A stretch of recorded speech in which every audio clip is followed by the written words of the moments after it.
Hello my dear student, welcome back to Deepak classes. एक बार फिर से स्वागत है आपका अपने चैनल दीपक क्लासेस में। डिटेल लेक्चर में ये हमारा जो सीरीज है डिटेल लेक्चर वाली, जो हफ्ते में एक दो दिन आपको मैं दे देता हूँ। आज हम इस वाली सीरीज में डिस्कस करेंगे प्रॉपर्टी ऑफ लिक्विड या फ्लूइड भी आप कह सकते हैं। एक बार ये हो जाएगा फिर सॉलिड भी हम करवा देंगे आपको डिटेल में। तो आज जो हम करने वाले हैं इसमें pressure of a liquid column, pascal law, मतलब जनरली ये आपका सिलेबस है, चाहे जेई में जाए नीट में जाए। ये वाली जो वीडियो है बच्चों, ये कंप्लीट थ्योरेटिकल जैसी वीडियो है, जिसमें कुछ रेफरेंस क्वेश्चन होंगे 10-20 क्वेश्चन। बाकी पूरी थ्योरी इसमें हम कवर करेंगे, ताकि आने वाले टाइम में जब हम कभी वन शॉट इसके क्वेश्चन करेंगे तो आपको कोई प्रॉब्लम ना हो और आप इजीली क्वेश्चन अटेम्प्ट कर पाएँ। बहुत सारे बच्चों को ये चैप्टरों में दिक्कत आती है, वो बोलते हैं कि ये चैप्टर जो है इसमें बहुत ज़्यादा हमारे क्या है फॉर्मूले हैं, बहुत ज़्यादा टॉपिक है, इसलिए हम इसको कैसे पढ़ें। ठीक है, तो जब भी आप इस चैप्टर को पढ़ते हैं तो आपको पहले ये कंफर्म करना है कि आप इसको कैसे पढ़ेंगे। सबसे पहली बात तो ये है। तो इस चैप्टर के हम करते हैं 3 टुकड़े। पहला टुकड़ा फ्लूइड स्टैटिक्स, दूसरा फ्लूइड डायनामिक्स और तीसरा कैपिलरी वाला जो कैपिलरिटी फेनोमेना है उस पर बेस्ड सारी चीजें हम देखेंगे। तो स्टार्ट करते हैं। जो हमारा फ्लूइड का पहला डिटेल हमारा थ्योरी होगी वो होगी स्टैटिक की, और स्टैटिक में हम 6 टॉपिक पढ़ेंगे। इसकी हम कंप्लीट थ्योरी करेंगे और उसके बाद हम इसके कुछ रेफरेंस क्वेश्चन कर लेंगे 10-15। बाद में हम इसका आपको एक वन शॉट बढ़िया सा क्वेश्चन वाला करवाऊंगा, जिससे आपकी प्रैक्टिस हो जाएगी। सेकेंड वाला इसके बाद जो है हमारा वो है फ्लूइड डायनामिक्स। फ्लूइड डायनामिक्स में हम पढ़ेंगे जैसे कि आइडल फ्लूइड क्या होता है। ठीक है, आइडल फ्लूइड के बाद विस्कोसिटी क्या होती है। 3 लॉ होते हैं इसमें, Stokes law, Poiseuille law, terminal velocity. उसके बाद फ्लो ऑफ फ्लूइड पढ़ेंगे। आफ्टर देन आप इक्वेशन ऑफ कंटिन्यूटी पढ़ेंगे, बर्नौली प्रिंसिपल पढ़ेंगे और फिर टॉर्सली लॉ पढ़ेंगे। ठीक है, थर्ड पार्ट कैपिलरी का होगा, जिसमें हम cohesive force, surface tension, pressure across curve, excess pressure, angle of contact, capillarity, ascent formula, ये सारी चीजें देखेंगे। तो आज हम स्टार्ट करेंगे पहला फ्लूइड स्टैटिक्स। अगर चैनल पर नए हैं तो आप चैनल को लाइक शेयर सब्सक्राइब करें, अपने दोस्तों को शेयर करें जो अच्छा कंटेंट ढूंढ रहे हैं लेकिन मिल नहीं रहा उनको। और अगर आपको कोई स्पेशल टॉपिक जो समझ में नहीं आता है, आप उसमें भी हमको कमेंट कर दीजिए, हम कोशिश करेंगे आपका वो प्रॉब्लम सॉल्व करने का। दूसरी बात, अगर आप जेई की तैयारी कर रहे हैं, नीट की कर रहे हैं, हमारी एक सीरीज चलती है फॉर्मूला रिवीजन सीरीज, उसको आप फॉलो कर सकते हैं। प्लेलिस्ट में क्लास 12 हमने कंप्लीट कर दिया है, जल्दी हम क्लास 11 भी कंप्लीट कर देंगे। तो स्टार्ट करते हैं फ्लूइड। देखो बच्चों, फ्लूइड होता क्या है। कोई कहते हैं कि लिक्विड को फ्लूइड कहते हैं, कोई कहते हैं कि सॉलिड गैस को फ्लूइड कहते हैं। तो सिंपल सी जो फ्लूइड की आपकी डेफिनेशन है वो ये है कि कोई एक ऐसा सब्सटेंस जो आपका फ्लो कर सकता है। तो फ्लो तो लिक्विड भी करते हैं, गैस भी करते हैं। तो जो हमारा फ्लूइड होगा वो हमारे ऐसे सब्सटेंस होंगे जो आपके फ्लो कर सकते हैं। अच्छा, फ्लूइड की जब हम चैप्टर पढ़ेंगे कुछ प्रॉपर्टी पढ़ेंगे। जैसे सबसे पहले जो आइडल फ्लूइड हम यहाँ डिस्कस करेंगे। आइडियली जो भी चीजें हैं, आइडल पॉसिबल नहीं है फिर भी हम आइडल ही फ्लूइड पढ़ते हैं। तो जो फ्लूइड होता है वो हम यहाँ पे यूज करेंगे कि वो फ्लूइड कंप्रेसिबल, इनकंप्रेसिबल होना चाहिए। मतलब अगर देखिए, इनकंप्रेसिबल का मतलब ये है उसका वॉल्यूम फिक्स होगा, मास फिक्स होगा, दैट मीन्स उसकी डेंसिटी फिक्स होगी। तो डेंसिटी जब फिक्स होगी तो ऐसे फ्लूइड को हम बोलते हैं कि उसको हम कंप्रेस नहीं कर पाएंगे, इनकंप्रेसिबल होना चाहिए। दूसरा जो आइडल फ्लूइड की कैरेक्टरिस्टिक है वो है नॉन विस्कस। नॉन विस्कस होना चाहिए। और नॉन विस्कस क्यों होना चाहिए? देखिए, एक लेयर जो फ्लूइड की, जैसे ये एक लेयर है, अगर ये दूसरे वाली लेयर पे, ये वाली जो लेयर है इस पे एक टेंजेंशियल फोर्स लगाएंगे, उसको हम क्या बोलते हैं? Viscous force. तो किसी भी पॉइंट पे अगर आप ये देखेंगे ना तो उस पे विस्कस फोर्स नहीं होना चाहिए। अच्छा, और हम यहाँ पर जो ये पढ़ेंगे इन दोनों पे बेस्ड सारी चीजें रहेंगी। ठीक है, चलिए आगे चलते हैं। अब देखिए, इसमें फ्लूइड की आपने डेफिनेशन पढ़ी, कैरेक्टरिस्टिक यही हो गए कि जो फ्लूइड है उसके पास क्या होना चाहिए, शेयरिंग स्ट्रेस होना चाहिए। किसी भी आइडियल फ्लूइड के लिए ये आपके करैक्टरिस्टिक है। उसके पास बल्क मॉड्यूलस ऑफ रिजिडिटी होना चाहिए। उसके पास जो फ्लूइड है आपका उसमें मॉलिक्यूल एक रैंडम मैनर में अरेंज होनी चाहिए। देखो अगर देखो जो फ्लूइड है बच्चों वो बिना शेयरिंग स्ट्रेस के या टेंजेंशियल स्ट्रेस के नहीं हो सकता, ठीक है। इंडेफिनिट पीरियड तक अगर आपने किसी फ्लूइड को रखना है तो उसके पास कुछ ना कुछ शेयरिंग स्ट्रेस होना चाहिए। तो ये हमेशा जब शेयरिंग स्ट्रेस उस पर लगता है तभी फ्लो करता है, तो इसके पास शेयरिंग स्ट्रेस होना जरूरी है। सेकेंड वन, जो आपका फ्लूइड है उसके पास आपका बल्क मॉड्यूलस होना जरूरी है, ठीक है। क्योंकि जो फ्लूइड है उसका कोई अपना डेफिनेट शेप नहीं है। डेफिनेट शेप नहीं है तो आप कोई भी शेप एज्यूम कर सकते हैं, जिस कंटेनर में रखेंगे उसका वो शेप उस वेसल के शेप में वो ढल जाएगा। तो आप ये भी कह सकते हैं फ्लूइड का जो बल्क मॉड्यूलस है वो क्या हो, कोई भी बल्क मॉड्यूलस नहीं होना चाहिए, सॉरी कोई भी आपका मॉड्यूलस ऑफ रिजिडिटी नहीं होना चाहिए, मतलब कोई भी शेयर मॉड्यूलस नहीं होना चाहिए। शेयर मॉड्यूलस को ही मॉड्यूलस ऑफ रिजिडिटी कहते हैं। अच्छा, बल्क मॉड्यूलस क्यों होना चाहिए?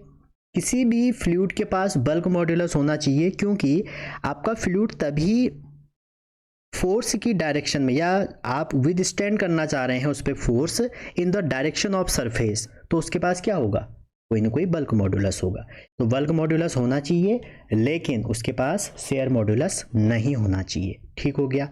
अच्छा, आगे इसमें चलें, अगर इसी में हम आगे बढ़ें फ्लूइड वाले में, तो अगला जो टॉपिक है हमारा फ्लूइड में वो ये है कि फ्लूइड की दो ब्रांच होती हैं, स्टैटिक्स और डायनामिक्स। आज हम स्टैटिक्स पढ़ने वाले हैं। स्टैटिक में हम वो चीज़ें डिस्कस करेंगे जब आपका फ्लूइड क्या है, एट रेस्ट पे है। आप स्टडी ऑफ फ्लूइड करेंगे एट रेस्ट तो हम उसको बोल देते हैं फ्लूइड स्टैटिक्स। और अगर आपका फ्लूइड मोशन में है तो हम उसको क्या कहेंगे, आपका फ्लूइड डायनामिक्स। तो जैसे फ्लूइड एट रेस्ट में आपके पास्कल्स लॉ है, आर्किमिडीज प्रिंसिपल है, फ्लोटेशन ऑफ बॉडी है, सरफेस टेंशन भी इसी में आ जाता है। जबकि डायनामिक्स में आपका क्या आएगा, इसको हाइड्रोडायनामिक्स भी कह देते हैं। इसमें equation of continuity, Bernoulli equation, Torricelli, viscosity, ये सारी चीज़ें आपकी डायनामिक्स में आती हैं जिसको हम कल करेंगे, ठीक है। चलिए, सबसे पहला जो टॉपिक इसका स्टार्ट होगा, ये तो सब इंट्रोडक्शन था, वह है thrust of a liquid. Thrust क्या है, सिंपल सी भाषा में अगर आप किसी लिक्विड को किसी इक्विलिब्रियम में रख दें, जो लिक्विड है अगर वो इक्विलिब्रियम में है तो उस पर एक क्या लगेगा, फोर्स लगेगा उसके किसी भी एक सरफेस जो कांटेक्ट में है, ठीक है। और वो जो फोर्स होता है वो क्या होता है, परपेंडिकुलर टू सरफेस होता है। तो जो टोटल फोर्स होता है, जो हमारा टोटल फोर्स लिक्विड किसी सरफेस पे लगाएगा उसको हम बोलते हैं थ्रस्ट। कोई कोई इसको आप थ्रस्ट भी कहता है क्योंकि इसकी डायरेक्शन सरफेस के अपवर्ड दिखती है। तो इसकी जो डेफिनेशन है वो क्या है, इसकी जो डेफिनेशन है वो हो जाएगी आपकी total force exerted by a liquid on any surface in contact, ठीक है।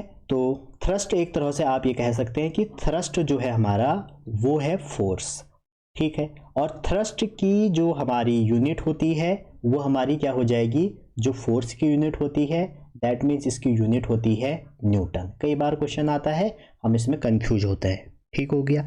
अच्छा जी, थ्रस्ट इज अ फोर्स। आगे देखो, जब आप आगे बढ़ेंगे, कोई कोई ये भी बोलता है भैया कि अगर कोई लिक्विड रेस्ट में है तो इस पे जो फोर्स लगेगा वो हमेशा क्या लगेगा, perpendicular to surface of its container at every point. हर पॉइंट पे उसका अगर आप फोर्स देखेंगे या थ्रस्ट देखेंगे वो परपेंडिकुलर होगा इसके किसी भी पॉइंट में कंटेनर में। और लिक्विड हमारा यहाँ पे क्या है, रेस्ट पे है, ठीक है। अगला जो टॉपिक है इसमें वह है प्रेशर। प्रेशर क्या होता है, total force exerted by liquid per unit area. जो भी टोटल फोर्स आपका लगा है, ठीक है, per unit area of a surface in contact, ठीक है।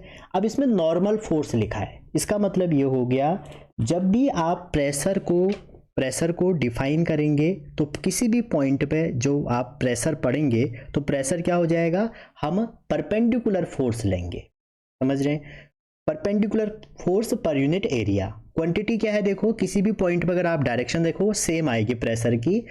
आइसोट्रोपिक क्वांटिटी है तो इसलिए प्रेशर को हम क्या कहते हैं, स्केलर। वैसे तो टेंसर कहते हैं लेकिन वो आपके सिलेबस में स्केलर ही वर्ड यहाँ पर मिलेगा। क्लियर है यहाँ तक? चलिए और आगे चलते हैं प्रेशर के बाद। अच्छा, प्रेशर के बाद एक आपका ये क्वेश्चन है एनसीईआरटी का, आप इसका आंसर बताएंगे। अगर कह रहे हैं pressure is a scalar quantity, scalar quantity है और इसका रीजन पूछ रहे हैं कि क्यों है। तो पहला ऑप्शन कह रहे हैं it is ratio of force to area and both force and area are in vector, ठीक हो गया। दूसरा कह रहे हैं it is the ratio of magnitude of force to area, ठीक हो गया। तीसरा कह रहे हैं it is the ratio of component of force normal to the area, और लास्ट है it does not depend on size of area chosen. तो जो सही आंसर है इसका वो कौन सा हो जाएगा? बी और सी। ये रेशियो है magnitude of force to area और ये है component of force to area. तो कई बार आपको ऐसे क्वेश्चन मिलेंगे, क्योंकि देखो जो प्रेशर है वो मैग्नीट्यूड ऑफ जो फोर्स का कंपोनेंट है, कौन सा वाला? नॉर्मल कंपोनेंट टू एरिया होता है, तो एरिया तो चूज किया ही जाएगा। और जो आपने कंपोनेंट आप ये कंसीडर किया है इसमें, उसका आप अगर मैग्नीट्यूड ले तो वो भी फोर्स ही है, तो इसलिए बी और सी यहाँ पे करेक्ट ऑप्शन है। आगे चलते हैं। प्रेशर की बहुत सारी यूनिट होती हैं भैया, जैसे क्या क्या होती हैं? देखो प्रेशर की हमारी अलग अलग टर्म्स में यूनिट होती हैं। जैसे पहली यूनिट आपकी जो एसआई यूनिट है वो क्या होगी? एसआई यूनिट आपको अगर प्रेशर की बतानी है वो होती है पास्कल। एक साइंटिस्ट हैं, अभी आगे आप उनका लॉ भी पढ़ेंगे, तो पास्कल लॉ से हम यूनिट बनाते हैं पास्कल। तो एसआई यूनिट पास्कल होती है, और जो एक पास्कल है आपका, इसको पीए से लिखते हैं, और पास्कल की जो वैल्यू होती है वो आपका न्यूटन मीटर माइनस 2 के बराबर होती है। सेकंड, इसकी जो सीजीएस यूनिट होती है, सीजीएस यूनिट हो जाएगी डाइन सेंटीमीटर माइनस 2, ठीक है। ये तो आपको वेल नोन यूनिट है। एक इसकी यूनिट बच्चों एटमॉस्फेरिक भी होती है, ठीक है, और इसको अभी आगे आप देखेंगे एटीएम से हम लिखते हैं। आप बैरोमीटर मैनोमीटर पढ़ेंगे तो जो प्रेशर है आप सी लेवल से अगर मेजर करेंगे तो 76 सेंटीमीटर ऑफ एचजी कॉलम होता है एक atmosphere, 76 centimetre of Hg column. Mercury column की जो हाइट है उसको हम लेते हैं इसमें, ठीक है, और उसकी वैल्यू कितनी निकल के आती है अगर मैं आपको वैल्यू बता दूं, 1.013 इंटू 10 की पावर 5 पास्कल, ठीक है। डिफरेंट यूनिट है। कई बार इसकी जो यूनिट होती है वो होती है बार, और एक बार इक्वल टू होता है आपका 10 की पावर 5 पास्कल, ठीक है। और भी इसकी यूनिट आप कह सकते हैं, एक टॉर इसकी यूनिट होती है, एक टॉर इक्वल टू होता है 1 mm of Hg, 1 mm of Hg। और एक एटीएम में कितने बार हो जाएंगे, कई बार ये क्वेश्चन आता है, तो एक एटीएम में हो जाएंगे 1.013 बार, या आप कह सकते हैं 760 टॉर। तो ये रिलेशन आपको ध्यान में रखने पड़ेंगे। आपने देखा होगा जो ब्लड प्रेशर है, ब्लड प्रेशर को भी हम mm ऑफ Hg में नापते हैं। जो mm ऑफ Hg लिखा है इसमें नापते हैं, और जब कोई हार्ट आपका कॉन्ट्रैक्ट कर रहा है तो उस क्या होगा, स्मॉलेस्ट साइज रहेगा, तो पंपिंग हमारी हार्डेस्ट होगी। इसमें जो हमारा प्रेशर होता है वो होता है 120 mm ऑफ Hg, और वहीं इसको हम एक्सपेंड करते हैं अगर, तो हमारा हार्ट लार्जेस्ट साइज में होगा, तो उसका हम बीपी को हम मेजर करते हैं 80 mm ऑफ Hg। तो इसलिए कहते हैं कि जो एवरेज बीपी है वो 120 to 80 है, ऐसा बोलते हैं डॉक्टर। तो उसको भी हम इसमें मेजर करते हैं टॉर के टर्म्स में, ठीक है। चलिए आगे चलते हैं। आगे है इसमें प्रैक्टिकल एप्लीकेशन ऑफ प्रेशर। बहुत सारे कई बार एग्जाम में एप्लीकेशन पूछ देते हैं। देखो बच्चों, अगर आपका चाकू बेटर कट करेगा, जैसे किसी की धार बहुत बढ़िया होगी, तो जो नाइफ है आपका वो कट बेटर करेगा ब्लंट वन से, हम उसकी शार्प क्या देंगे, धार देंगे, तो उसमें जो होगा बहुत कम एरिया होगा। देखो जहां पर भी हम प्रेशर का एप्लीकेशन करेंगे वहां पर एरिया कम होगा, एरिया कम होगा तो प्रेशर ज़्यादा होगा। और आप कह सकते हैं जैसे रेलवे ट्रैक हैं उसको आप वुडन स्लीपर के ऊपर क्या करते हैं, लिटाते हैं। क्यों? देखो जो स्पीड होगा, जब फोर्स उसमें ट्रेन जब जाएगी तो उसके वेट से जब फोर्स लगेगा तो क्या होगा, लार्जर एरिया से जब फोर्स लगेगा तो प्रेशर क्या हो जाएगा, कम हो जाएगा। और भी देखते हैं, जैसे क्वेश्चन आता है कभी कभी हम आराम से वॉक कर लेते हैं सैंड पे, जबकि कैमल नहीं, हम नहीं कर पाते हैं सैंड पे वॉक, बालू या बजरी पे, लेकिन कैमल कर लेता है। क्यों? क्योंकि देखो कैमल बहुत हैवी है आदमी से, तो उसके जो फीट है, फीट का जो एरिया है वो ज़्यादा है, एरिया ज़्यादा होगा तो उस प्रेशर क्या लगेगा, कम लगेगा, ईजिली चल पाता है। अच्छा, और भी एग्जांपल है, जैसे जो पिन होते हैं आपके, उनके पॉइंटेड एंड होते हैं पिन के, ठीक है, या इंजेक्शन देखा होगा आपने, तो वो भी इस प्रेशर की वजह से है, क्योंकि एरिया कम होगा तो प्रेशर ज़्यादा लगेगा। ठीक है, चलिए और आगे चलते हैं। इसके बाद हम चलते हैं प्रेशर के बाद डेंसिटी, आगे बहुत यूज होगा। डेंसिटी हमारी किसी भी मटेरियल में मास पर यूनिट वॉल्यूम से आप डिफाइन करते हैं, मास ओवर वॉल्यूम। और मास ओवर वॉल्यूम देखो, डेंसिटी जो होती है बच्चों, ये पॉजिटिव स्केलर क्वांटिटी होती है। ठीक है, ये आप सभी को पता होगा, बस आगे यूज होगा इसलिए मैंने आपको फॉर्मूला बता दिया। और जो लिक्विड है वो इनकम्प्रेसिबल है, मतलब उसका डेंसिटी कांस्टेंट है। ठीक, और डेंसिटी जो गैस की है वो प्रेशर पे आपका प्रेशर से वेरी हो सकती है, बाकी आप यूनिट इसमें लिख सकते हैं। आगे देखें, अगला है पास्कल लॉ। जो अगला टॉपिक है इसमें वो क्या है, पास्कल लॉ। पास्कल साहब ने बहुत सारे इसमें स्टेटमेंट कहे जाते हैं, 2-3 स्टेटमेंट हैं, जैसे आपने कई बार देखे होंगे।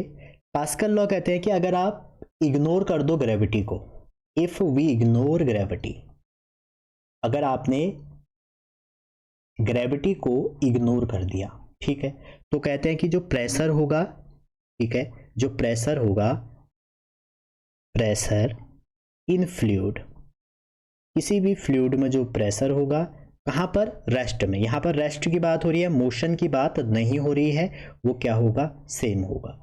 सेम लेवल पर अगर आप ये चीज़ें देखेंगे तो पास्कल साहब कहते हैं कि जो pressure in a fluid at rest is same at all point. ठीक है, इफ वी इग्नोर ग्रेविटी, या कई बार हम इसको ऐसे भी प्रूव करते हैं, the pressure exerted at any point on a enclose liquid is transmitted equal in direction, equal direction में वो ट्रांसमिट होगा।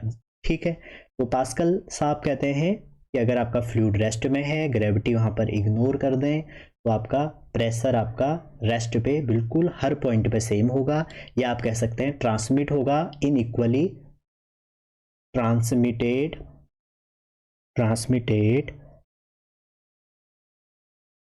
Equal in all direction, equal in all direction. कब, जब फ्लूइड आपका रेस्ट होगा। इसके भी बहुत ज़्यादा एप्लीकेशन होते हैं, आपके सिलेबस में भी हैं। जो पास्कल साहब हैं, इनके लॉ का जो एप्लीकेशन है, सबसे जो बढ़िया एप्लीकेशन है वो है हाइड्रोलिक लिफ्ट, हाइड्रोलिक लिफ्ट। और अभी आजकल जो आपका डिस्क सिस्टम, ब्रेकिंग सिस्टम चलती है, उसमें जो ब्रेकिंग सिस्टम है, हाइड्रोलिक ब्रेक, वो भी पास्कल लॉ पे ही बेस्ड है। ठीक है, तो हाइड्रोलिक लिफ्ट में होता क्या है बच्चों कि जैसे ये आपका एक पास्कल लॉ का अरेंजमेंट है, ठीक है, और इसमें यहाँ पर हम क्या लगाते हैं, फोर्स अप्लाई करते हैं। मान लो आपने यहाँ पे एक फोर्स अप्लाई कर दिया, जिसको मैं F1 कह रहा हूँ, और यहाँ का इसका एरिया कितना है, मान लीजिए A1 है। ठीक है, इस वाले कॉलम का, और इसमें हमने क्या किया, एक लिक्विड फिलअप कर दिया पूरा, इसमें एक लिक्विड भर दिया, ये पूरा एक इसमें क्या है, लिक्विड है। अब देखिए ये वाला जो एंड है, इसका एरिया A2 है मान लेते हैं। तो जब आप इसमें F1 फोर्स लगाएंगे इस लिक्विड पे, तो यहाँ से क्या होगा, हम जिसका भी लोड मेजर करना है, L लिख देता हूँ यहाँ पे, लोड, तो उस पर एक फोर्स लगेगा अपवर्ड डायरेक्शन में। जब आप यहाँ से पुश करेंगे तो इस पर एक फोर्स इस साइड लगेगा। और पास्कल साहब कहते हैं कि जो फोर्स है, जो फोर्स हमारा ट्रांसमिट होगा वो इक्वली होगा। तो अकॉर्डिंग टू पास्कल, इस एंड पे अगर P1 प्रेशर है, इस पे P2 है, तो P1 और P2 इक्वल होंगे। तो P1 और P2 जब इक्वल होंगे तो F1 by A1 equal to F2 by A2 होगा। तो यहाँ से आप उस लोड की वैल्यू निकाल सकते हो। अगर लोड की वैल्यू F2 है तो F2 की वैल्यू क्या निकाल सकते हो, A2 by A1 into F1। तो किसी भी लोड की वैल्यू अगर आपको निकालनी है तो पास्कल लॉ हम यूज करते हैं। सेम हाइड्रोलिक ब्रेक का भी सिस्टम है, एक बार आप उसको देख लेना। हाइड्रोलिक ब्रेक में भी जो हमारा एग्जाम्पल है वो इसी का है। जैसे पिछली बार बच्चों एक क्वेश्चन आ गया था, नीट के पेपर में आया था कि वेंचुरीमीटर किस पे बेस्ड है, तो बस एक क्वेश्चन है आपका। वैसे अगर आ गया कि हाइड्रोलिक लिफ्ट और हाइड्रोलिक ब्रेक किस पे डिपेंड करते हैं या किस लॉ पे बेसिक डिपेंडेंसी है, तो उसका आंसर होगा आपका ये वाला पास्कल्स लॉ। ठीक है, अच्छा जी, आगे चलते हैं पास्कल लॉ में। पास्कल लॉ के बाद है अगला pressure exerted bye a liquid column, किसी भी लिक्विड कॉलम पे कितना प्रेशर लगेगा ये हमें देखना है, ठीक है। या आप ये भी कह सकते हैं pressure, variation of pressure due to depth, ठीक है। लिक्विड कॉलम हो सकता है या हो सकता है कि ड्यू टू डेप्थ कितना होगा, ठीक है। तो जब भी आपको ये कैलकुलेट करना है, ये आपने कई बार किया होगा क्वेश्चन इसका, जैसे मान लीजिए कि ये आपका एक कोई कंटेनर है जिसमें कुछ लिक्विड हमने भर दिया, ठीक हो गया, ये हमने भैया लिक्विड भर दिया यहाँ तक।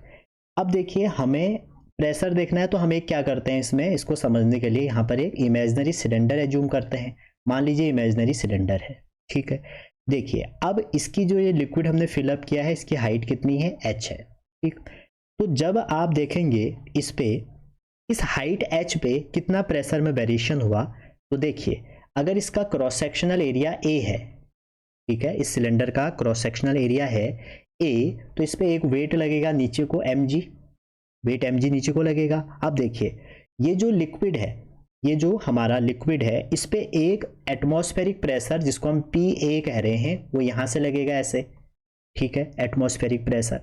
अच्छा, ये जो एटमॉस्फेरिक प्रेशर है इसकी वजह से फोर्स कितना हो जाएगा, देखो F equal to F into A हो जाएगा, P इक्वल टू क्या होता है, तो उल्टा लिख दिया मैंने, P इक्वल टू होता है F बाई ए, तो F इक्वल टू क्या हो जाएगा, P इंटू ए। तो आप ये भी कह सकते हैं कि सर यहाँ पे जो फोर्स लगेगा वो लग जाएगा P इंटू ए इंटू एरिया इसका A, ठीक हो गया। अब जब ये नीचे को हम प्रेशर इसको नीचे को लगेगा, तो एक प्रेशर आपका यहाँ से ऊपर को लगेगा, इस सरफेस से, इस लेयर से अकॉर्डिंग टू पास कर लो, और वो कितना लगेगा, अगर यहाँ पे प्रेशर P है तो वो लग जाएगा P इंटू ए, ठीक है। अब देखिए ये सब तो हो गया। अगर लिक्विड आपका इक्विलिब्रियम पे है तो नेट फोर्स जीरो हुआ करता है, तो net force upward force plus equal to downward force. तो अपवर्ड फोर्स कितने हैं, P into A mg equal to PA, ये आपके अपवर्ड फोर्स है ये वाला, और ये आपका डाउनवर्ड फोर्स है। तो इसको अगर थोड़ा सा रीअरेंज करें आप, तो P, देखो अब ये mg हो गया, तो यहाँ पर आप क्या करिए, मास की वैल्यू रख दीजिए, और मास की वैल्यू, या आप इसको ऐसे सॉल्व करिए, PA equal to PA into A, PA atmospheric pressure है, प्लस यहाँ पे देखिए मास को आप देखिए, मास क्या हो जाएगा, रो AH, और ये हो जाएगा G, ठीक है। मास आप कैसे पुट कर सकते हैं, मास कर सकते हैं डेंसिटी इंटू वॉल्यूम, और डेंसिटी तो रो हो गई, वॉल्यूम हो जाएगा एरिया इंटू लेंथ, तो आपने ये रख दिया, तो ए से कैंसिल हो गया, तो आपका वेरिएशन कितना आ गया, P atmospheric plus rho HG। तो किसी भी लिक्विड कॉलम में अगर आप H हाइट पे देखें तो जो हमारा वेरिएशन होता है वो कितना होता है, P equal to PA plus rho HG। Clear है यहाँ तक, कोई दिक्कत। अच्छा, अभी आगे देखिए, इसमें इसी में देखिए, अगर आप इसको थोड़ा और आगे बढ़ाएं तो जो H हाइट से आपने अभी प्रेशर कैलकुलेट किया वो कितना आ गया, P equal to P atmospheric है plus H rho G, rho है उस लिक्विड की डेंसिटी, H हो गया हाइट, G है ग्रेविटी। तो यहाँ पर P क्या है, P है जिस पॉइंट पर आपने निकाला प्रेशर एट एनी पॉइंट, किसी भी पॉइंट पे ये प्रेशर है। PA क्या हो गया, एटमॉस्फेरिक प्रेशर, ATM लिख देता हूँ इसको, और जो H रो G है, H रो G को हम बोलते हैं pressure due to liquid column, जो लिक्विड कॉलम है आपका उसकी वजह से प्रेशर ये हो गया, ठीक है। कई बार इसका ग्राफ भी आ जाता है, अगर आप इसको कंपेयर कर दें y equal to mx plus C से, तो इसका ग्राफ कैसे जाएगा, तो y equal to mx plus C का अगर आप ग्राफ P और H का ड्रॉ करें तो वो बनता है लगभग ऐसे, और ये जो कट होगा ये कितना होगा, P एटमॉस्फेरिक, और इसका जो स्लोप होगा वो कितना हो जाएगा, रो G, क्योंकि इसको आप कंपेयर करेंगे तो ये y हो जाएगा, ये c हो जाएगा, और यहाँ पे x क्या हो जाएगा, h, और ये इंटू m हो जाएगा, ठीक है। तो ये ग्राफ भी हो गया। अब देखो जो हमने प्रेशर देखा, ये लिक्विड का वर्टिकल कॉलम देखा। यहाँ पर जो हमने ये टॉपिक किया, ये क्या था, लिक्विड कॉलम का वर्टिकल से कितना हमारा प्रेशर लगेगा वो देखा। अगर आप इसमें और आगे थोड़ा सा बढ़ें, इसको अगर हॉरिजॉन्टल कर दें, अगर आप इसी को थोड़ा हॉरिजॉन्टल कर दें तो क्या होगा, ये तो वर्टिकल का था। सोचिए हॉरिजॉन्टल में ये क्या होगा, उसको भी हम एक बार बना लेते हैं। तो हॉरिजॉन्टल में अगर आपने कोई भी ऐसे, मान लीजिए ये आपकी एक लिक्विड वेसल है जिसमें आपने लिक्विड फिलअप कर दिया, और हॉरिजॉन्टल लेवल पे आपको प्रेशर देखना है, ठीक है। तो हॉरिजॉन्टल लेवल पे अगर आप प्रेशर देखेंगे तो मान लो एक लिक्विड कॉलम है ये, और यहाँ पे कहीं पर देखना है, ठीक। अब इसमें क्या होगा, जब आप प्रेशर देखेंगे, अगर यहाँ से एक प्रेशर इस साइड लगेगा, मान लो P1 लग रहा है, ठीक है, और यहाँ से फिर क्या होगा, एक अपोजिट साइड लगेगा, मान लो P2 लग रहा है, तो इस P1 की वजह से फोर्स कितना लग जाएगा, P1A, अगर इसका एरिया ये वाला A हो, और यहाँ पर जो इनवर्ड लगेगा वो कितना लगेगा, P2A। और इक्विलिब्रियम में, क्योंकि फ्लूइड तो रेस्ट पे है, एक्सेलरेशन 0 होगा, लेफ्ट के फोर्स राइट के फोर्स के इक्वल हो जाएगा, तो P1A इक्वल टू P2A, तो P1 इक्वल टू क्या आ गया, P2। तो इसका मतलब क्या है, जब आपका एक्सेलरेशन 0 है, जब आपका फ्लूइड रेस्ट पे है, तो आपका हॉरिजॉन्टल में प्रेशर क्या हो जाएगा, सेम हो जाएगा। समझ रहे हैं यहाँ पे। जैसे देखिए आप, मैं एक आपको एग्जांपल देता हूँ इसका। जैसे मैं आपसे एक क्वेश्चन इसमें पूछूं, पहला क्वेश्चन ये पूछूं कि जैसे मान लीजिए ये हमारे 3 वेसल हैं, फर्स्ट, सेकंड और थर्ड, ठीक है। आपने तीनों में एक लिक्विड भर दिया, तीनों में भर दिया, मान लो पहले में भर दिया, दूसरे में भर दिया, सेम लिक्विड भरा है, और तीसरे में भर दिया। तो तीनों में अगर आप इसको फिलअप करेंगे और हाइट सबकी सेम है, जहाँ तक आपने ये लिक्विड फिलअप किया है सबकी हाइट सेम है, कंटेनर का शेप और साइज भी सेम है। आपसे पूछेंगे इसके सरफेस में ए पे, बी पे और सी पे, इस सरफेस में कितना प्रेशर होगा, तो भैया तीनों में प्रेशर कितना हो जाएगा, सेम हो जाएगा, क्योंकि तीनों क्या है, हॉरिजॉन्टल लेवल पे। कई बार क्वेश्चन ये आ जाता है क्योंकि एच सेम है, लिक्विड सेम है, तो सब कुछ सेम हो गया। अगर मैं दूसरा आपको एग्जांपल दूं, मान लो एक वेसल इस टाइप का, इसमें लिक्विड भर दी, ठीक है, और इसमें कह दिया कि यहाँ पे जो प्रेशर है वो P1 है, दूसरा वाला जो वेसल है वो ऐसे टाइप का है, और इसमें आपने लिक्विड भर दी, ये आ गया, ठीक है, और इसका यहाँ पे जो प्रेशर है वो P2 है, और तीसरा टाइप का जो वेसल है वो ऐसे है, और इसमें जो है ये है। आपने जो इसमें लिक्विड फिलअप किया है वो क्या किया है, सेम लिक्विड फिलअप किया है, इक्वल लिक्विड जो आपने इसमें फिलअप किया है। तो आपसे पूछेंगे इसकी जो डेंसिटी है, या सॉरी जो प्रेशर है, वो कहाँ पर ज़्यादा होगा, P1 पे ज़्यादा होगा, P2 पे ज़्यादा होगा, या P3 पे होगा, ठीक है। अब देखो यहाँ पर देखना पड़ेगा आपको हाइट, क्योंकि जो प्रेशर है अभी भी हमने निकाला वो H रो G पे डिपेंड करेगा, तो जितनी ज़्यादा हाइट उतना हमारा क्या हो जाएगा, प्रेशर हो जाएगा। अब देखिए यहाँ पर आपने इक्वल वॉल्यूम फिल करना है, मान लो 1 लीटर भरा सब में, ये तो ये इसका शेप ऐसा आया है, ये किसकी वजह से आया है, ये आया है कंटेनर के शेप और साइज की वजह से। तो अगर मान लो इसमें आपको सेम वॉल्यूम फिल करना है, सेम वॉल्यूम और एक ही फ्लूइड, मतलब सेम डेंसिटी फिल करना है, तो आप सभी को पता है कि जो वॉल्यूम है, वॉल्यूम इक्वल टू होता है एरिया इंटू लेंथ। तो एरिया और हाइट में जो रिलेशन हो जाएगा वो क्या हो जाएगा, V/H। तो एरिया, जिसकी हाइट ज़्यादा उसका एरिया कम, ठीक है। तो यहाँ पर आप देखेंगे हाइट का रिलेशन, जिसका एरिया ज़्यादा दिखेगा उसकी हाइट क्या होगी, कम होगी, ठीक है। तो पहले वाले में, जैसे दूसरे वाले में देखेंगे कि एरिया इंक्रीज हो रहा है, एरिया इंक्रीज होगा तो हाइट डिक्रीज हो जाएगी, ठीक है। तीसरे वाले में क्या है, इसमें क्या हो रहा था, एरिया इंक्रीज हो रहा है, अगर एरिया इंक्रीज हो रहा है तो हाइट डिक्रीज हो जाएगी।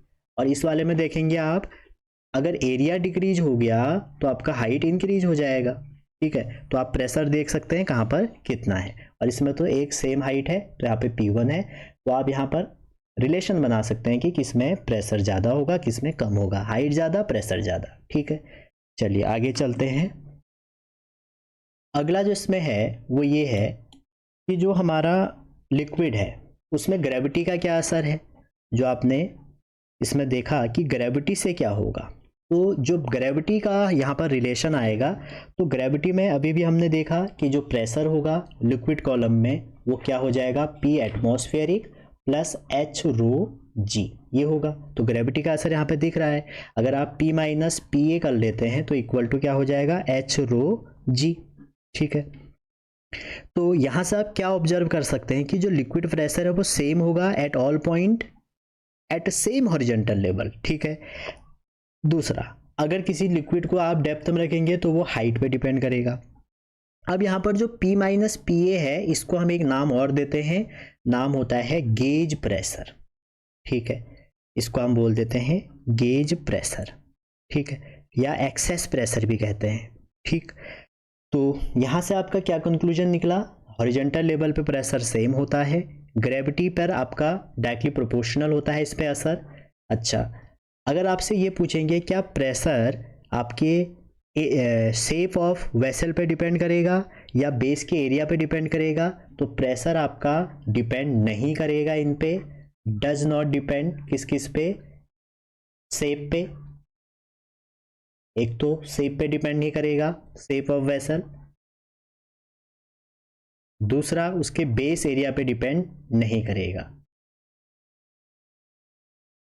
नंबर 2, बेस एरिया पे डिपेंड नहीं करेगा। ठीक हो गया यहाँ तक। अच्छा, किस पे डिपेंड करेगा, अच्छा एक बात और ध्यान रखिए, प्रेशर एट हाइट, अगर आप हाइट पे देखेंगे किसी भी हाइट पे, ठीक है, तो वेरी करता है एच रो जी।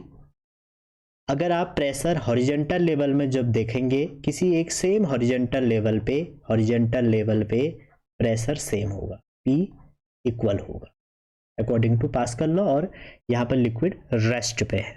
ठीक है जी, चलिए आगे चलते हैं। इसी में आगे देखें, एटमॉस्फेरिक और गेज मैंने आपको बता दिया। एटमॉस्फेयर से जो हम पे प्रेशर लग रहा है उसको हम एटमॉस्फेरिक प्रेशर कह देते हैं, और जो हमारा नॉर्मली प्रेशर टोटल किसी पॉइंट पर और एटमॉस्फेयर का जो डिफरेंस है उसको हम क्या बोल देते हैं, गेज प्रेशर। ठीक है, अब इसमें देखिए जो आपका क्वेश्चन बनते हैं, कई बार इसमें क्वेश्चन बने हैं एक्सेलरेटेड लिक्विड के। ठीक है, तो एक्सेलरेटेड लिक्विड के जैसे क्वेश्चन कैसे बनते हैं, देखिए कि कोई भी आपका जैसे लिक्विड है वो एक्सेलरेटेड मोशन में है। ठीक है, तो एक्सेलरेटेड मोशन में हमारा क्या होगा, ठीक, मान लीजिए आपको कोई लिक्विड दिया है, अभी फ्लूइड रेस्ट पे नहीं है, फ्लूइड कहाँ पे है, एक्सेलरेटेड फ्लूइड है। आप इसमें लिख लीजिए हेडिंग है अगली, variation in pressure in accelerated fluid. तो एक्सेलरेटेड फ्लूइड में क्या असर पड़ेगा हमारा प्रेशर पे, देखिए हॉरिजॉन्टल रेस्ट पे तो आपने देख लिया कि वर्टिकल में एच रो जी में चेंज होगा, लेकिन एक्सेलरेटेड में क्या होगा वो हम अब देखने जा रहे हैं। जैसे पहला है, मान लीजिए इसमें कुछ केस है।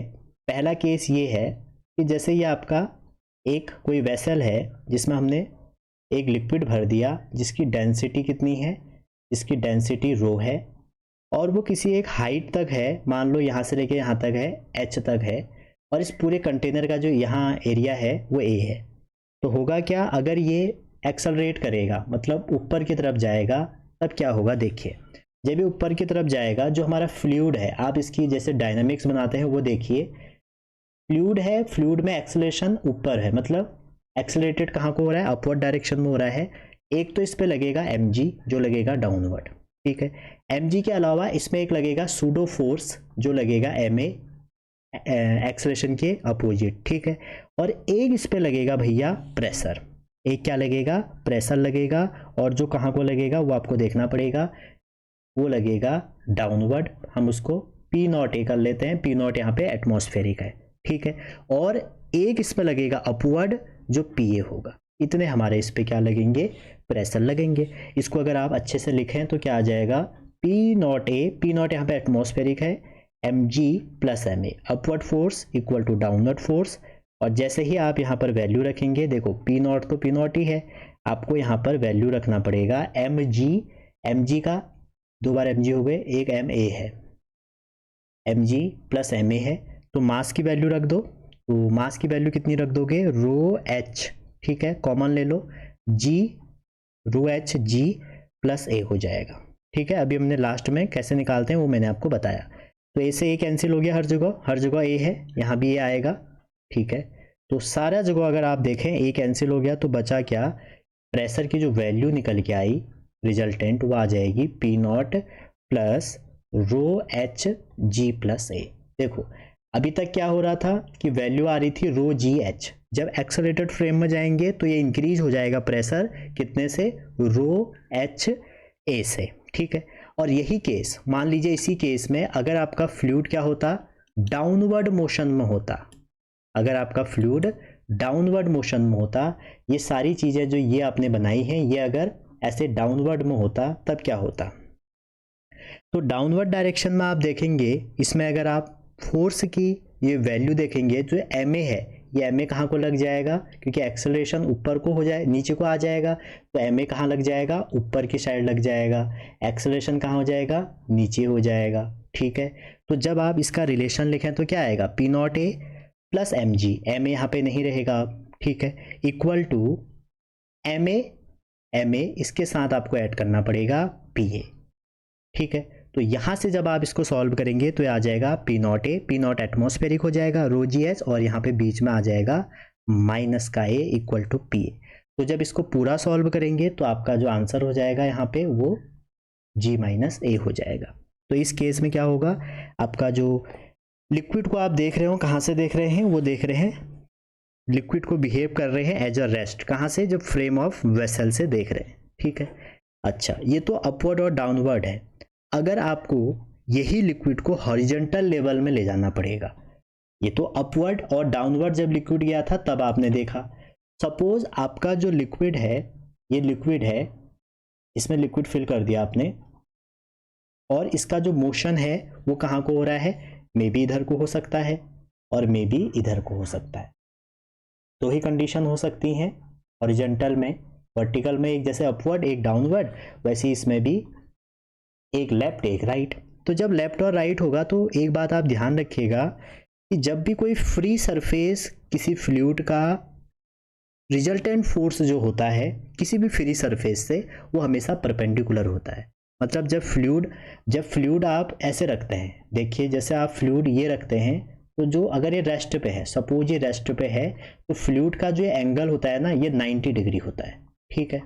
अगर आपका फ्लूइड ऐसे मोशन कर रहा है, जैसे मान लीजिए इसमें फ्लूइड भर दिया आपने, एक्सेलरेटेड में देखें ये तो रेस्ट में था, अगर एक्सेलरेटेड में देखें मान लीजिए फ्लूइड आपका ऐसे मोशन कर रहा है, इस साइड को जा रहा है, तो उस पर सूडो फोर्स ऐसे लगेगा, मान लो अगर इधर को जाएगा सूडो फोर्स ऐसे लगेगा।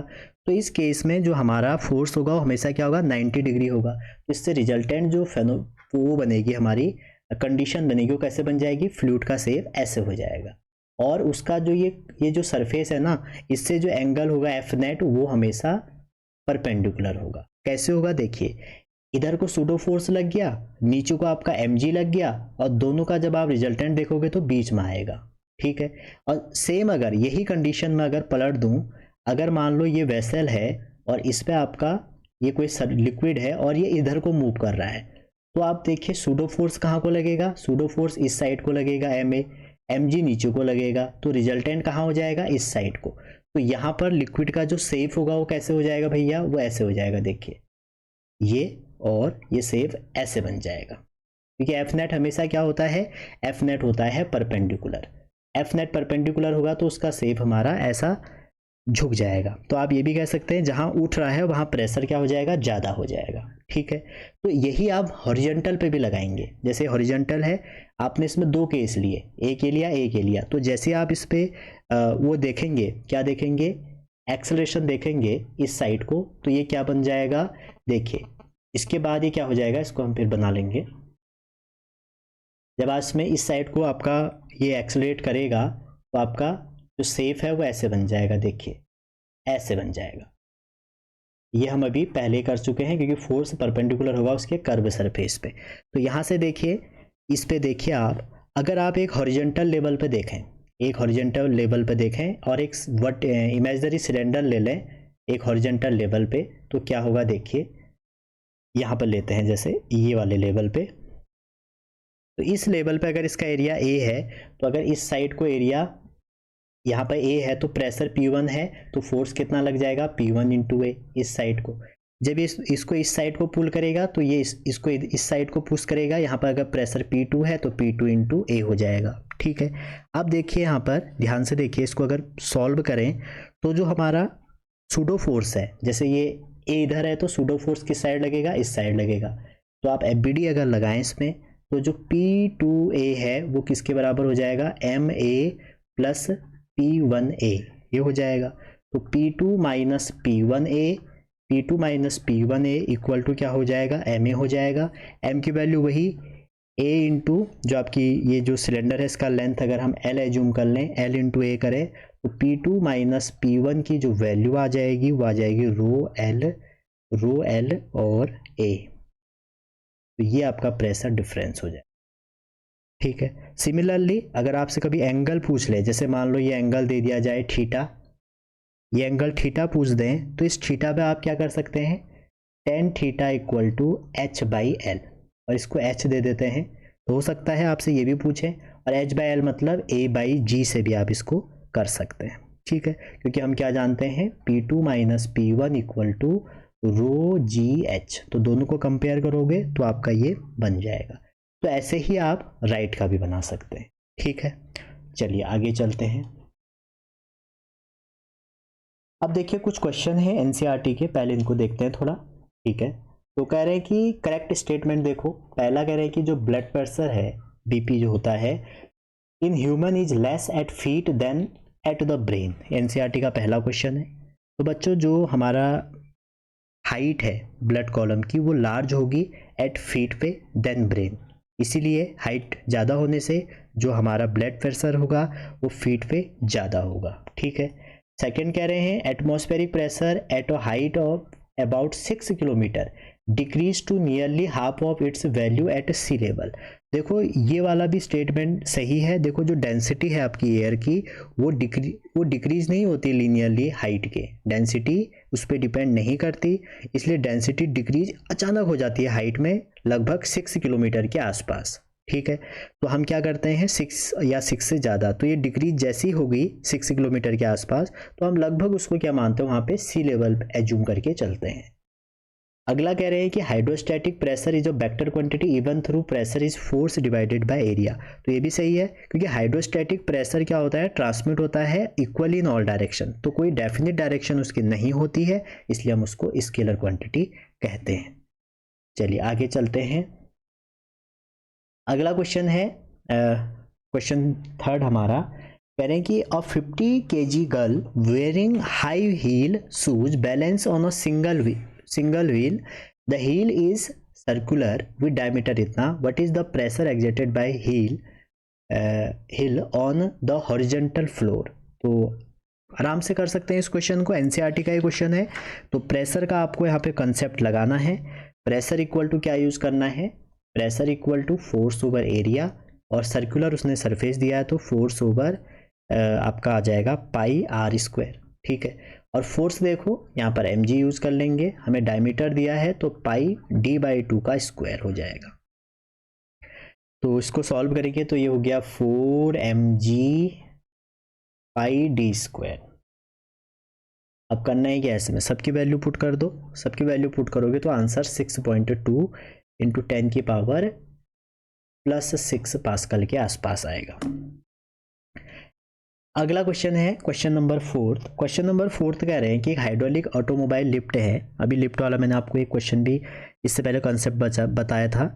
कह रहे हैं कि डिजाइन किया है कार को, मैक्सिमम मास इतना, तो पूछ रहे हैं कि मैक्सिमम प्रेशर कितना होगा। अगेन वही प्रेशर इक्वल टू F/ma, और F क्या हो जाएगा, mg हो जाएगा, और कार का निकालना है तो कार का कितना हो गया 300 इंटू 9.8, जी की वैल्यू आप 10 भी यूज कर सकते हो, और एरिया कितना हो जाएगा, एरिया आपको दिया है 42.5 इंटू 10 की पावर -4।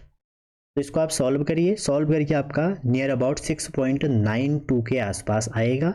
ठीक है, और ये ट्रांसमिट करेगा ऑल डायरेक्शन में, इसलिए जो स्मॉलर पिस्टन में जाएगा वो इतना प्रेशर जाएगा। ठीक है, क्वेश्चन नंबर 5 देखिए। क्वेश्चन नंबर 5 कह रहा है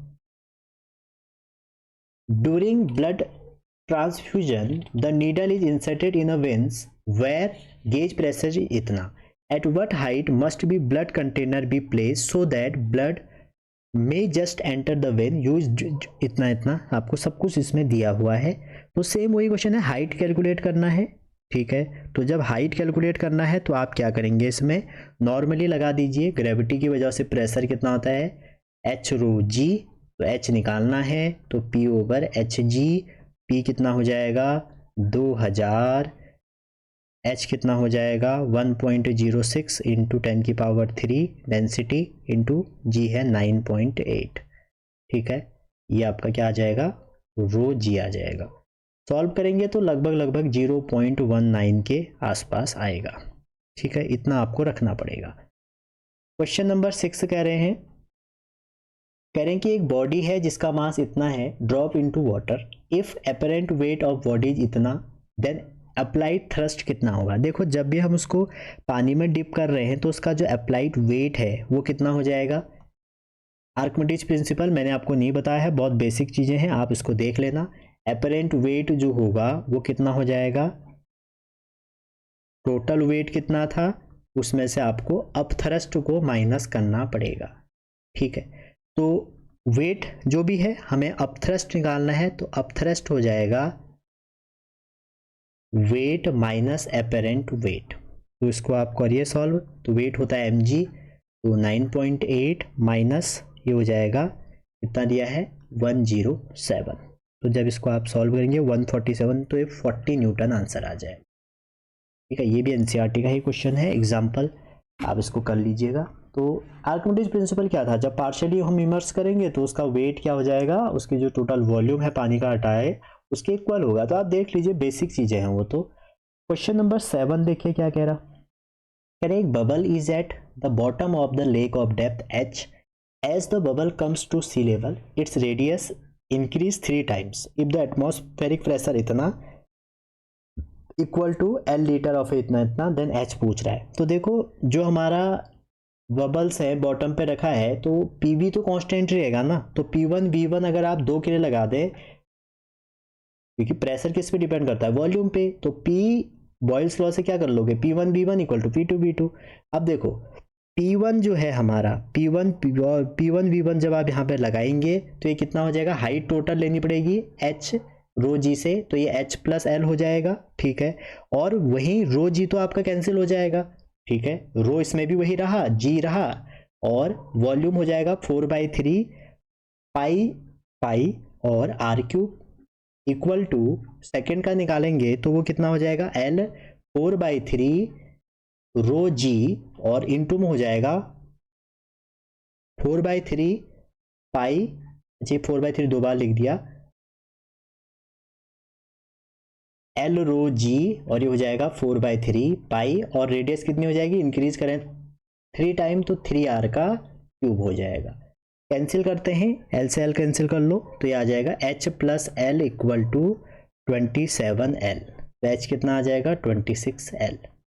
ठीक है, तो हमने प्रेशर का फॉर्मूला H रो जी यूज कर लिया, और वॉल्यूम का, क्योंकि स्पेरिकल बबल्स स्पेरिकल एज्यूम की जाती है, तो हम क्या कर देंगे 4/3 पाई r क्यूब। चलिए भैया आगे चलते हैं। अगला जो इसमें है, अगला टॉपिक है क्वेश्चन नंबर 8। क्वेश्चन नंबर 8 आपके लिए होमवर्क है, आप मुझे बताइएगा। चलो बता ही देते हैं। कह रहे हैं 2 कॉपर वेसल हैं A और B, सेम बेस एरिया है बट डिफरेंट शेप है। A take twice the volume of water as B fill up. ये मैंने कराया है, चलो आप इसको होमवर्क के लिए मैं आपको देता हूं। चलिए आगे देखते हैं। क्वेश्चन नंबर जो आपका है वो है क्वेश्चन 9। ठीक है, चलो पहले इसको देख लेते हैं। अब देखो अगला जो इसमें टॉपिक है थ्योरी का वो है मर्करी बैरोमीटर। ठीक है, आपने देखा होगा मर्करी बैरोमीटर, अगर आपको लैब में दिखाया गया होगा। तो मर्करी बैरोमीटर वैसे थ्योरेटिकल टॉपिक है, ज़्यादा बड़ा है नहीं। इसको हम यूज़ करते हैं टू मेजर एटमॉस्फेरिक प्रेशर। अगर हमें एटमॉस्फेरिक प्रेशर को नापना है तो हम वहाँ पे यूज़ करते हैं आपका मर्करी बैरोमीटर। ठीक है, और ये जनरली यूज किसने किया था, टॉर्सली साहब एक साइंटिस्ट हैं, उन्होंने यूज किया था। और इसमें किया क्या था वो मैं आपको थोड़ा सा एक आइडिया दे देता हूँ। जैसे आपका ये एक वेसल है, इसमें हमने मर्करी भर दिया। ठीक है, ये यहाँ तक मान लो मर्करी भर दिया। अब क्या हमने एक ग्लास ट्यूब के ऊपर से थंब रख के उसको ऐसे उल्टा कर दिया। ऐसे करके, और इसमें डिप कर दिया। तो जब डिप करेंगे तो होगा क्या, ये मरकरी इसमें जाएगा, तो जाएगा जाएगा जाएगा यहाँ तक पहुँचेगा, और इतना जो इसमें ये खाली जगह बच गई, ये जो खाली जगह में क्या आ जाएगा, वैक्यूम बन जाएगा। ठीक है, कोई कोई इसको बोलता है टॉर्सली वैक्यूम। क्लियर। अब आप देखिए यहाँ पर हमने क्या किया, ये सब किया, समझ गए होंगे आप। इसमें मरकरी भर लिया, ठीक है, और एक हमने यहाँ पे ग्लास ट्यूब को थंब रखकर उल्टा कर दिया, और उसमें कुछ खाली स्पेस रह गया। ठीक, अब हमने क्या किया, इसके इस लेवल पे यहाँ पे देखा, एक हॉरिजॉन्टल लेवल पे पास्कल कहते हैं कि प्रेशर सेम रहेगा। तो अगर 3 पॉइंट ले लिए ए बी सी, तो प्रेशर ए पे, प्रेशर बी पे और प्रेशर सी पे, तीनों पे इक्वल रहेगा। ठीक है, अब हमने क्या किया, इसी के पैरेलल में एक लगाया स्केल, इसी के पैरेलल में एक स्केल लगाया। इस स्केल से हमने क्या किया, ये हाइट नाप ली। ठीक है, यहाँ पर ये जो हाइट है ये मेजर कर ली। अच्छा, ये वैक्यूम रहेगा तो यहाँ पे एटमॉस्फेरिक प्रेशर कितना हो जाएगा, 0 हो जाएगा। अब क्या किया महाराज ने, जो पीए है, जो पीए है यहाँ पे, ठीक है, ये जो पीए है ना हमारा, ये यहाँ पे लिया है, ये यहाँ नहीं लिया है ए बी सी।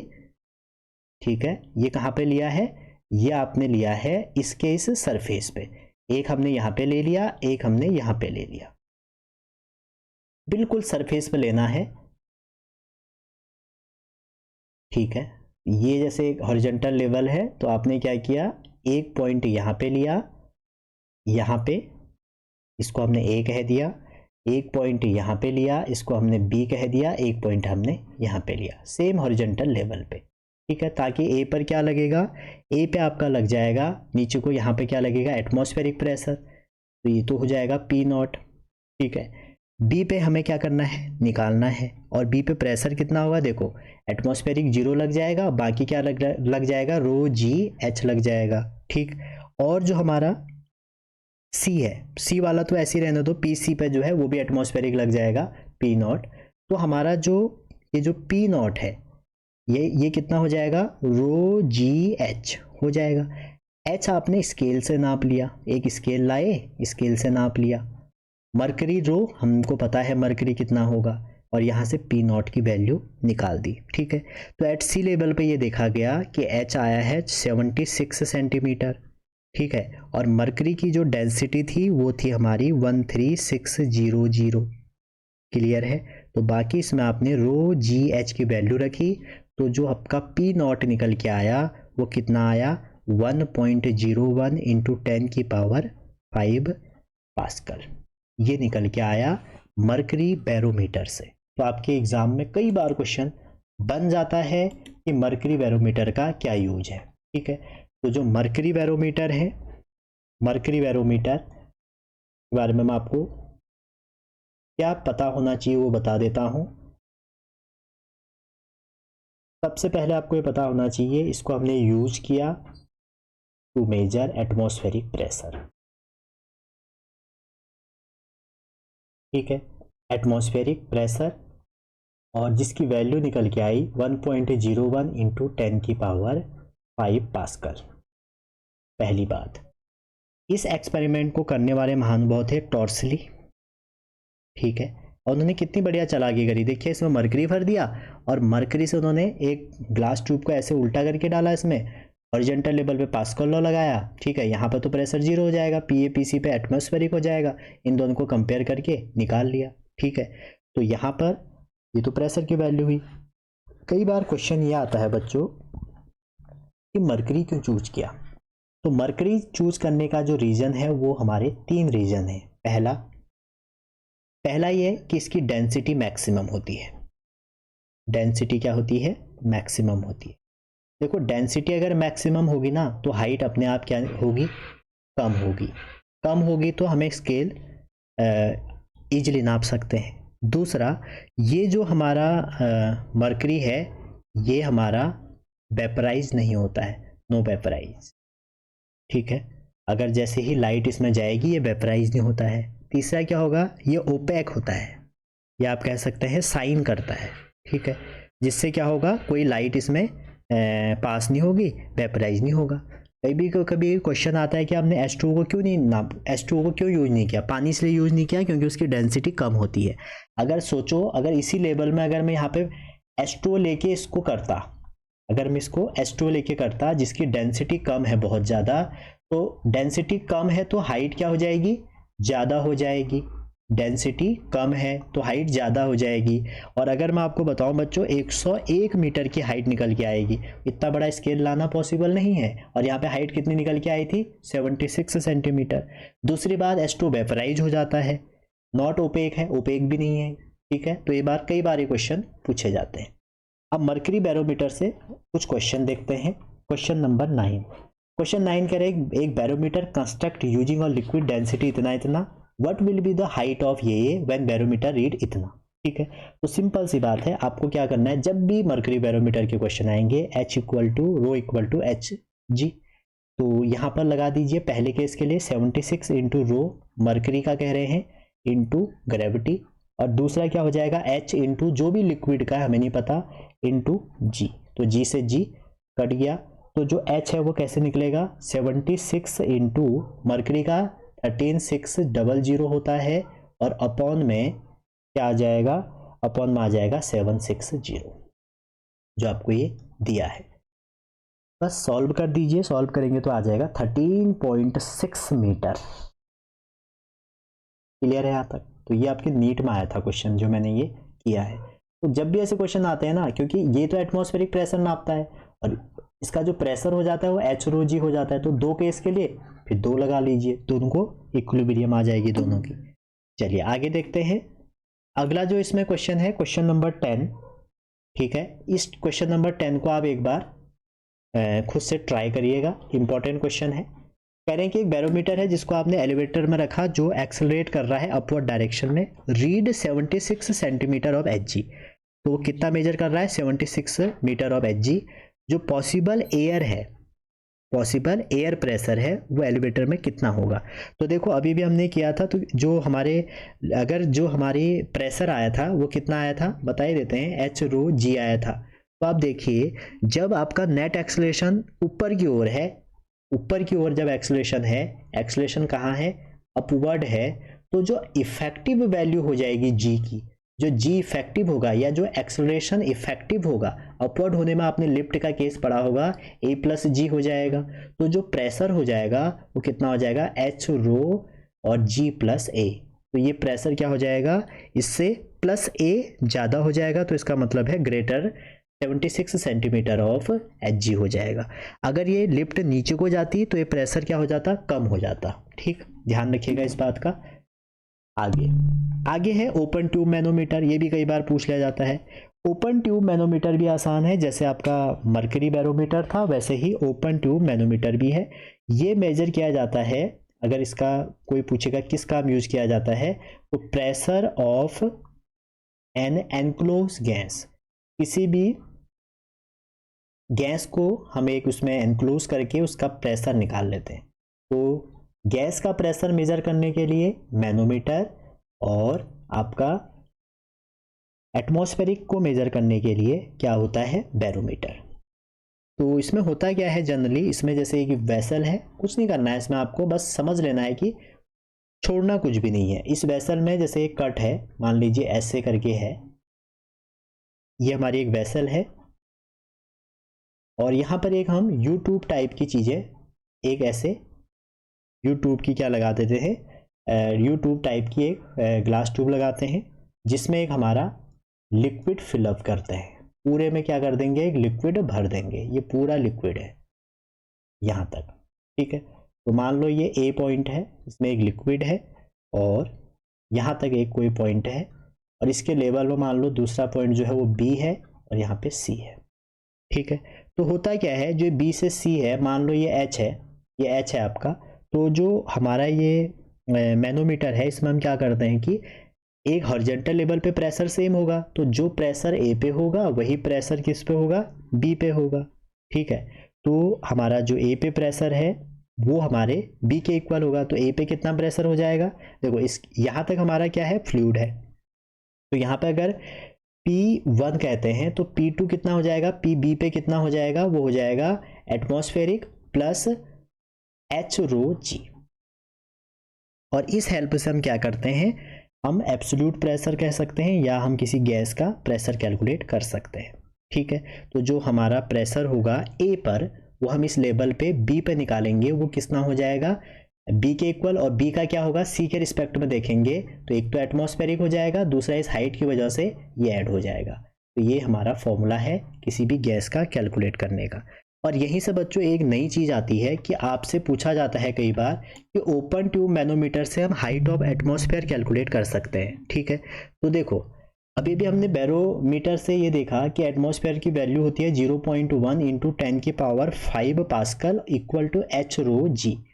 ठीक है, तो अगर हम इसमें एज्यूम करें कि जो हमारा एयर की जो डेंसिटी है, वैसे तो डेंसिटी एयर की डिक्रीज होती है हाइट के उसमें, अगर हम यूनिफॉर्म एज्यूम करें तो एयर की यूनिफॉर्मली 1.3 होती है। ठीक है, तो यहाँ से अगर आप हाइट निकालें तो 1.01 इंटू 10⁵ इंटू रो इंटू जी हो जाएगा। तो रो की वैल्यू रख दीजिए, जी को 10 रख लीजिए, तो यहाँ से जो हमारी वैल्यू आती है एटमॉस्फेयर की हाइट की वो 8 किलोमीटर के आसपास आती है। एक्चुअल में क्या होता है, जो डेंसिटी ऑफ एयर है, ठीक है, और जो जी की वैल्यू है वो डिक्रीज होती है हाइट के हिसाब से। तो एटमॉस्फेयर जो है हमारा तो 100 किलोमीटर के बियॉन्ड आप कह सकते हैं, हो सकता है। ठीक है, तो जनरली यहाँ से कितना निकल के आया, 8 किलोमीटर आया। ठीक है, चलिए आगे चलते हैं। इसी में अगला है हमारा इसमें यूट्यूब प्रॉब्लम। आपकी नीट में 2 बार इससे क्वेश्चन पूछा गया। यूट्यूब प्रॉब्लम में क्या करना है, जैसे मान लो ये एक हमारा ऐसे यूट्यूब का सेव है, अभी हम इसके क्वेश्चन भी करेंगे तो आप समझ जाएंगे। ये एक यूट्यूब टाइप का है। ठीक है, और इस यूट्यूब में भैया लिक्विड भरा है। जैसे मान लीजिए ये एक लिक्विड है, ठीक है, और यहाँ पर इतना ही फिलअप किया है लिक्विड, इतना, और यहाँ से एक दूसरा लिक्विड है, ये रहा। ठीक है, थोड़ा ऊपर तक बना लेते हैं। अब आप देखिए, अगर ये यूट्यूब प्रॉब्लम है, इस वाले पूरे की हाइट मान लीजिए H2 है। ठीक है, और इसमें जो लिक्विड भरा है इसकी डेंसिटी ρ2 है, और इस साइड मान लीजिए इसकी जो हमारी पूरी हाइट है वो H1 है। ठीक है, और डेंसिटी ρ1 है, और यहाँ पर हमने एक स्लाइडिंग बाउंड्री लगाई है, यहाँ तक अलग लिक्विड, यहाँ तक अलग लिक्विड। ठीक है, अब देखो हमारा जो फ्लूइड है वो क्या है, फ्लूइड हमारा क्या लगाएगा, यहाँ पे प्रेशर लगाएगा। तो ये जैसे मान लीजिए आप यहाँ से एक प्रेशर लगेगा इस साइड से। अब यहाँ पर कंडीशन ये है, अगर आपका जैसे ρ1 बड़ा होगा ρ2 से, जो भी फ्लूइड भारी होगा वो प्रेशर लगाएगा, और प्रेशर लगा के दूसरे को ऊपर को लिफ्ट कर देगा। तो जैसे मान लो ρ2 भारी है, डेंसिटी ज़्यादा है, तो इसको ये यहाँ इसका लेवल हमेशा आपको ज़्यादा मिलेगा। एक लेवल में देखेंगे यहाँ पर आएंगे। ठीक है, तो ये बात भी ध्यान रखना। तो यहाँ पर हम क्या करेंगे, जो हमने एक लेवल ड्रॉ किया ये वाला, यहाँ पर हम वही लगा देंगे जो भी हमने बैरोमीटर में लगाया, कि यहाँ पे जो प्रेशर होगा वो यहाँ पे भी होगा, P1 पे जो प्रेशर होगा वो P2 पे भी होगा। लेकिन P1 पे जो प्रेशर होगा वो कितना हो जाएगा, मान लेते हैं कि ये जैसे एटमॉस्फेरिक P0 है प्लस, ठीक है, यहाँ पर ρ2 हो जाएगा, G हो जाएगा, और हाइट मान के चलते हैं कि ये जो हाइट है, ये जब हमने इस पर प्रेशर लगाया तो इसकी हाइट कितनी इंक्रीज हो गई, इसकी हाइट मान लेते हैं कि x इंक्रीज हो गई। ठीक है, इसकी जो हाइट ये H2 थी, और ये जैसे प्रेशर लगाएंगे तो ये x इंक्रीज हो गई, तो कितना हो जाएगा ρ2GH प्लस x, और दूसरे केस में लगाएंगे तो कितना हो जाएगा P0 प्लस ρ1G, तो इसकी x क्या हो जाएगी, कम हो जाएगी, नीचे आ जाएगी, तो H1 माइनस x। तो कहने का मतलब है ये तो कैंसिल हो जाएंगे, तो आपको ये दोनों प्रेशर इक्वल करने हैं। मैं इसका आपको एक क्वेश्चन कराता हूँ तब आप ज़्यादा समझेंगे। ठीक है, ये वाला क्वेश्चन से देखते हैं। अब ये क्वेश्चन आपको दिया है, एक यूट्यूब है, ठीक है, और ये यूट्यूब ना ऐसे बनी हुई है, जैसे ये बना है। अब इस पर आप एक बार अप्लाई करके देखिए, आप समझ जाएंगे। और इसमें कोई एक फ्लूइड भर रखा है हमने, ऐसे ये भर दिया, ठीक है, ये फिलअप किया है हमने पूरा। ठीक, अब देखिए आपको ये बताया गया है इतना जो है ये 15 है, 15 सेंटीमीटर। ठीक, और यहाँ पर एक H2 भर दिया है, एक मूवेबल बाउंड्री यहाँ पे है, और यहाँ पे आपकी ऑयल को फिल कर दिया है, और इसकी हाइट आपको दी है 20 सेंटीमीटर। ठीक, वो कह रहे हैं डेंसिटी ऑफ ऑयल कितनी होगी, पानी की दे रखी है। तो सिंपल सी बात है, देखो आपको कुछ नहीं करना, इस मूवेबल पे क्या लगा दो, इस लेवल पे आप लगा दो प्रेशर। तो पी नॉट भी लिखने की जरूरत नहीं है। एच हाइट किसकी, पानी की, रो पानी का, जी तो जी रहेगा इक्वल टू एच नॉट, ठीक है, ऑयल की, रो ऑयल की इंटू जी, ये कैंसिल हो गया।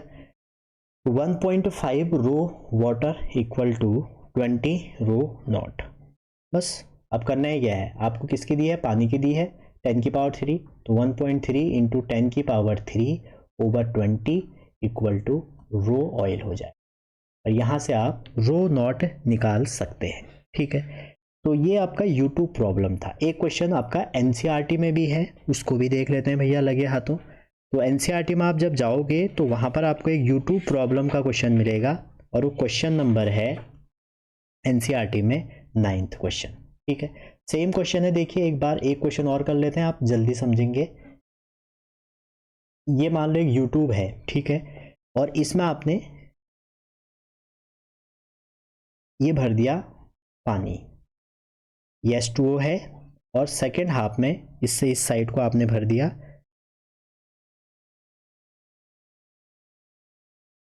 मरकरी। ठीक है, कहाँ तक भर दिया, यहाँ तक। और थर्ड में भी आपने कुछ भरा है, उसमें कोई स्पिरिट भर दी है, ऐसी एनसीईआरटी में दिया हुआ है, और इसका लेवल थोड़ा ऊपर है यहाँ तक, इसमें क्या भर दिया, स्पिरिट भर दिया।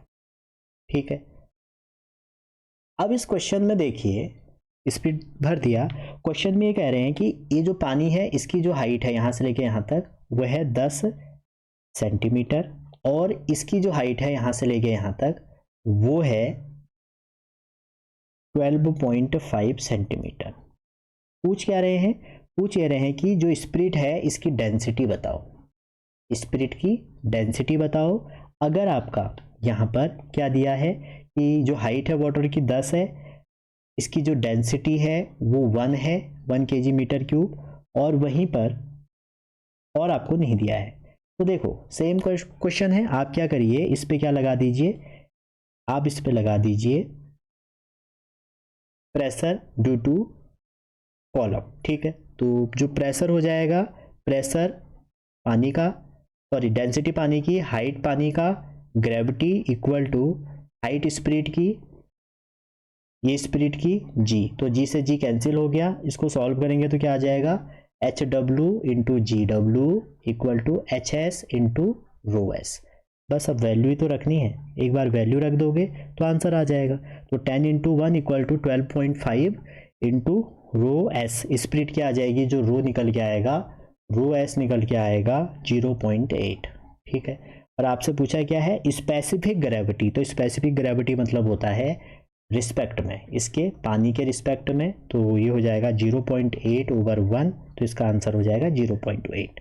तो जब भी ऐसे क्वेश्चन आपको आते हैं ये वाले इस लेवल के, तो आप क्या करेंगे, वहाँ पर एच रो जी वाला कंसेप्ट लगाएंगे, और सेम लेवल पे जो आपका प्रेशर होगा वो क्या होगा, इक्वल होगा। ठीक है, चलिए आगे देखते हैं। एक्सीलरेटेड फ्लूइड हमने कर दिया, तो ये आज के लिए इतना ही था।